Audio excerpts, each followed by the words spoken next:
Justiza que sen dúbida merece. Bueno, outro titular que nos deixaba Joaquín Campos sobre que eses restos de Mati, pois o desexo da familia, que sexan incinerados e esparcidas esas cinzas por a praia dese lugar onde finalmente perdeu a vida. Bueno, e continuamos nos no termómetro situándonos nesta volta en Santiago. Ollo a esta denuncia porque cazaron a un instructor dunha autoescola impartindo prácticas de camión sen ter, bueno, pois os papéis para iso, algo que Miguel Mandallo pois non debe ser excepcional. Contanos.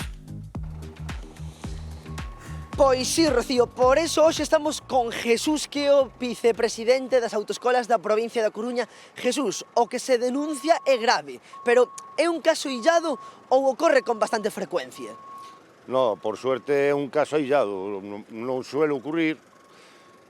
Sucedeu agora, bueno, leva sucedendo fai polo menos 3 meses que as autoescuelas, non somos asociación, están chegando das autoescuelas todo durante os últimos 2-3 meses denuncias de que estaban dando clases prácticas de permisos profesionales, ainda encima, que xa non é un coche, era un tren de carretera ou de camión, que esa persona parecíase que non tiña titulación algunha, como se constatou despois.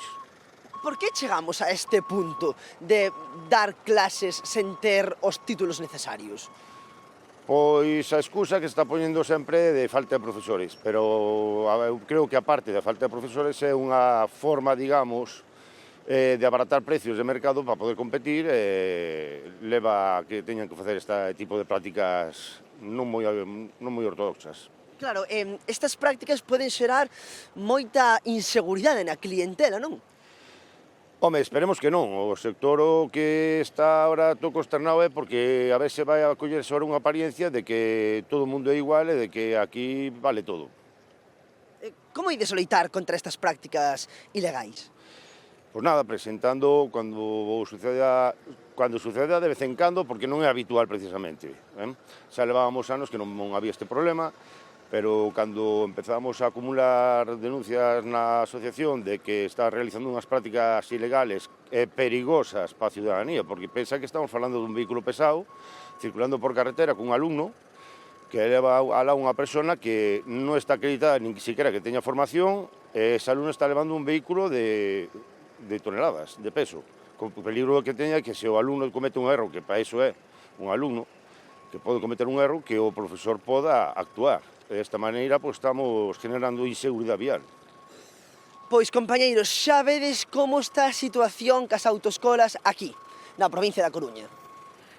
Grazas, Miguel Mandallo. Claro, é importante o tema da seguridade, non? Que salientaban, ao final, estás ensinando a xente a levar vehículos, nalgúns casos, de gran tonelaxe. Que ten que ter alguén para ser profesor de autoescola, Bernardo? Se alguén na casa quere prepararse axeitadamente, que preste moita atención e que saiba tamén pois que é un perfil cada vez máis demandado e fundamental para garantir a seguridade nas estradas. Tanto para ser monitor de coche como de camión, os requisitos básicos son os mesmos. Primeiro, o certificado de aptitude de profesor de formación vial, un certificado emitido pola DXT tras unhas probas teóricas, prácticas e psicotécnicas.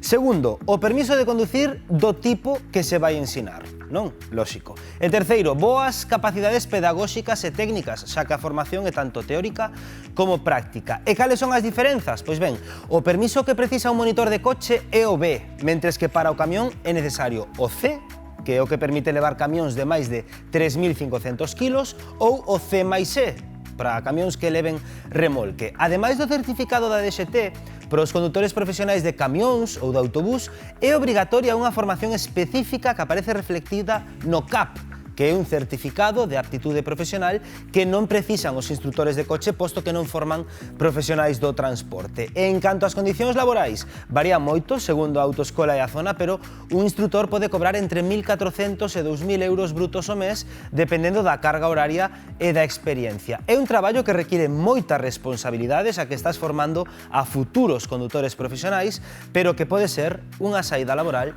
con moito futuro. Claro, neste caso, ensinando a futuros camioneiros, en ter os coñecementos para iso, foron ademais, Adrián, os propios traballadores da autoescola os que dixeron, ollo, coidado, que este señor non está apto. Igual habería que incrementar os controis para que non haxa máis casos así, porque quen sabe.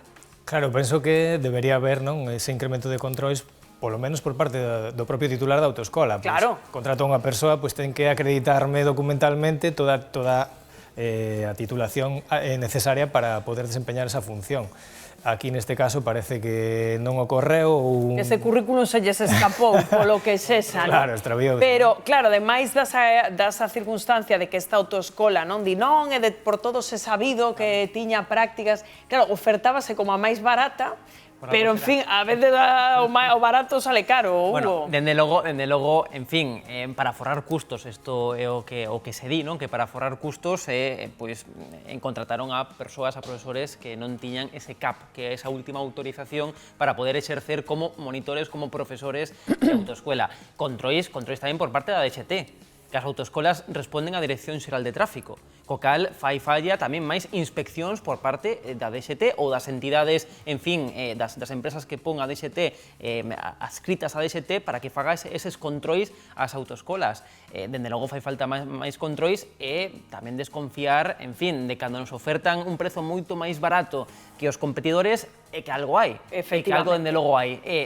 Remato, e por certo, as sancións son moi importantes neste caso, sancións non solamente para ese profesor que estaba dando clases en esa autorización final, pero tamén para a autoescola. Por operar deste xeito fraudulento. Bueno, pasan 2 minutos das 12:30 do mediodía. A ver, é un alivio, a verdade, que o 80% dos maiores, polo menos